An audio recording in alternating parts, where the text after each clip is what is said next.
السلام عليكم ورحمة الله وبركاته. منى الشاذلي بتسأل حنان مطاوع: انت حصل معاكي قبل كده ان حساباتك اتسرقت؟ حنان مطاوع: ايوه اتهكرت، بس كانوا لطاف بقى معايا.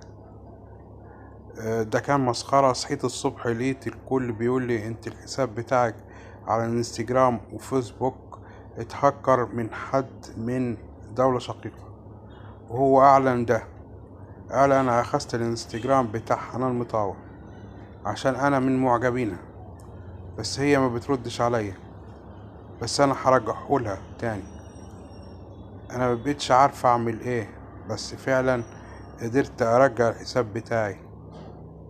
يسكت هو بقى؟ لا، راح بعتلي على رقمي على الواتساب وقال لي احنا بس كنا عايزين نقولك نصيحة: غير الباسورد بتاعك عشان الباسورد بتاعك سهل جدا. ده راجل لطيف قوي. شكرا. السلام عليكم ورحمة الله وبركاته.